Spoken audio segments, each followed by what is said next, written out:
Bonjour à tous et bienvenue dans cette nouvelle vidéo. J'espère que vous allez bien. Bon bah c'est la fin des vacances, enfin pour ma part.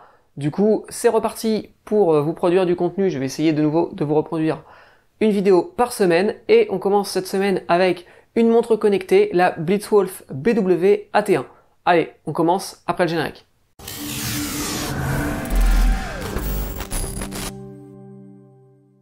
Une fois n'est pas coutume, je vais commencer cette vidéo par parler du tarif de cette montre de chez Blitzwolf, tout simplement parce qu'elle est vendue 22-23 €, voilà, c'est pas très cher.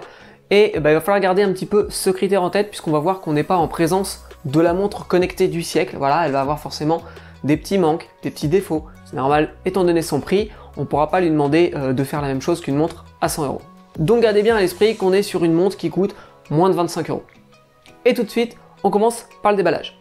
Et pour ce déballage, ça va être rapide puisque dans la boîte, on a la montre, un manuel et le câble USB pour la charge. Alors voyons un petit peu déjà ses caractéristiques à cette montre. Déjà, il s'agit d'une montre connectée, donc elle va avoir une connectivité. Ici, on sera sur du Bluetooth 4.0 qui fonctionnera avec une application. L'application s'appelle Dafit, elle est disponible sur le Google Play Store et sur l'App Store d'iOS. La montre est compatible à partir d'Android 4.4 et d'iOS 8.0. Alors cette montre, comme vous pouvez le voir, elle possède un design sport. On va avoir tout d'abord tout autour une lunette qui est une lunette fixe, hein, ça tournera pas, voilà. On a à l'intérieur, pas tout de suite l'écran puisqu'on va voir un tour avec les chiffres de l'horloge, voilà, de 1 à 12. Et ensuite, après seulement, on aura au milieu un écran IPS de 1,3 pouces. Sur le côté, on aura un bouton poussoir qui va nous permettre de réveiller notre montre pour regarder l'heure par exemple, ou les notifs, et tout simplement aussi de l'éteindre. Alors, si on regarde de plus près, on constate qu'on peut tourner ce bouton, mais au final, il n'y a pas de fonctionnalité, ça ne nous permettra pas, par exemple, de naviguer dans les menus. C'est vraiment juste un bouton poussoir. Au dos de la montre, on va avoir un cardio-fréquence-mètre, et on aura la petite connectique, qui est une connectique aimantée, qui permettra de recharger notre montre. La montre embarque une batterie de 280 mAh, ce qui donne une autonomie annoncée de 7 jours. On va voir après si c'est tenu ou pas. Bien sûr, elle est étanche, norme IP68, forcément, hein, une montre qui fait tracker d'activité comme ça, on va vouloir par exemple nager avec, donc il faut qu'elle soit étanche, et bien c'est le cas de celle-ci. Enfin, notons qu'elle est équipée d'un bracelet en silicone. Parlons maintenant de ses fonctionnalités. La première, ça va être le tracking de l'activité au quotidien, donc on va pouvoir voir notre nombre de pas dans la journée. Ensuite, on va avoir le tracking plus poussé du sport. On aura l'analyse du sommeil, le suivi de la fréquence cardiaque. La montre propose aussi le suivi de la tension artérielle. C'est la première fois que je vois ça sur une montre connectée, on en reparlera après. Et puis toutes les fonctions classiques bien évidemment d'une montre, l'alarme, le chronomètre, etc. Enfin, dernière fonction, on aura l'affichage des notifications qu'on va pouvoir paramétrer via l'application et donc on va pouvoir récupérer les notifs de SMS, des réseaux sociaux et j'en passe.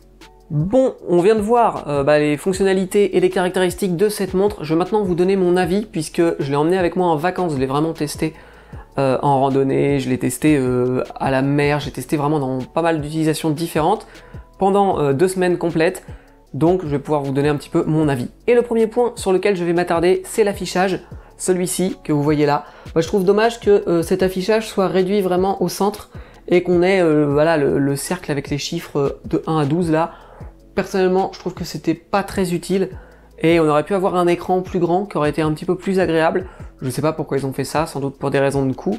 Du coup, l'écran qui est tout petit comme ça au milieu, moi personnellement, je trouve il fait un peu cheap. Au-delà de tout ça, on a aussi des petits soucis d'affichage, je m'explique. Les notifications, par exemple les notifications d'un tweet, on va avoir le contenu du tweet, par contre l'auteur ne s'affiche pas. Ça, je trouve ça quand même un peu dommage.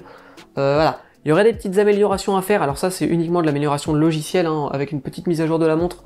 Je pense que ça pourrait encore s'améliorer, donc j'espère que Blitzwolf le fera et qu'ils ont prévu de le faire d'ailleurs. Et puisqu'on est dans l'affichage, je vais parler de l'aspect général de la montre. C'est une montre connectée, donc on va pouvoir changer les cadrans bien sûr, sauf que là, grosse déception, l'application permet de changer les cadrans, mais elle n'en propose seulement 3. Donc si vous les aimez, c'est bien, si vous les aimez pas, c'est dommage. Voilà, 3 c'est pas beaucoup, on n'a pas la possibilité via Dafit d'aller en télécharger d'autres, ce qui aurait pu être un petit plus. Alors après, j'ai pas essayé, peut-être qu'il y a moyen de bidouiller avec d'autres applications externes, etc. En tout cas, toujours est-il que pour ce qui est prévu de base pour cette montre, bah, je trouve que c'est quand même très limité. Alors au niveau de l'activité journalière et donc du compte des pas, la montre fonctionne très bien. Maintenant, je sais pas, j'ai fait un petit comparatif avec ma Huawei, je sais pas laquelle des deux est la plus fiable, mais j'ai toujours à peu près une même différence chaque jour, voilà, un même pourcentage de différence entre l'une et l'autre. Vous pouvez le voir actuellement à l'écran, lorsque je porte les deux. Donc je sais pas s'il y en a une qui est plus fiable que l'autre, si c'est finalement peut-être une qui surestime un peu, l'autre qui sous-estime. Voilà. Toujours est-il que si on regarde seulement ces mesures à elles, bah, ça paraît cohérent d'un jour à l'autre, donc ça paraît plutôt pas mal quand même. Alors au niveau de l'activité sportive, on a plusieurs sports qui vont être intégrés comme la natation, le vélo, etc. Donc ça permet bien évidemment d'avoir une analyse plus fine des exercices qu'on fait. Maintenant, moi il y a un truc que je trouve dommage, c'est qu'on n'a pas de mode autre, divers ou je sais pas quoi. Un mode que l'on pourrait utiliser pour des exercices autres. Je vois par exemple, je fais du sport à la maison, je suis pas en train de faire du vélo, je suis pas en train de courir, je suis pas en train de faire de la natation. Bah, j'aurais bien aimé avoir un mode autre pour quand même avoir une analyse peut-être moins fine, certes, puisque il ne sait pas quel type de sport on fait, mais d'avoir quand même une certaine analyse du sport. Et bah ce mode, je trouve qu'il manque cruellement sur cette montre. Là encore, je pense qu'une petite mise à jour logicielle pourrait régler le truc, si toutefois Blitzwolf a la volonté d'améliorer un petit peu cette montre à moins de 25 €. Bon, sinon au niveau de l'écran, ça fonctionne bien, hein, le tactile est assez réactif. Donc là, c'est quand même un bon point. Pour le côté étanche, comme je vous l'ai dit tout à l'heure, je l'ai emmené à la mer, etc. Donc je l'ai immergé, il n'y a pas de souci, ça fonctionne sans problème, elle fonctionne toujours, donc elle a survécu à l'eau de mer et tout, donc là, pour le coup, c'est un bon point aussi pour une montre connectée. Parlons maintenant de la batterie. Et là, on va aborder un peu les choses qui fâchent. Pour ma part, j'avais une durée de vie de la batterie de 3 jours.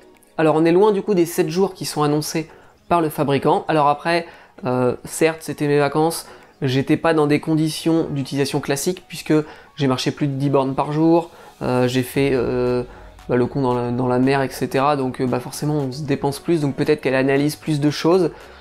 J'ai aussi pas mal de notifs du fait que les réseaux sociaux, etc. J'ai pas mal de notifs. Du coup, peut-être que j'ai quand même eu une utilisation assez intense, donc peut-être qu'on aurait pu faire 4, 5 jours, je suis pas sûr. Mais en tout cas, on est quand même loin des 7. Alors, moi je trouve ça dommage. Effectivement, il y a des montres connectées qui se rechargent tous les 2-3 jours, il y en a qui se rechargent toutes les semaines, toutes les 2 semaines. Maintenant, on a tellement de trucs à recharger régulièrement que plus l'autonomie elle est grande, mieux c'est.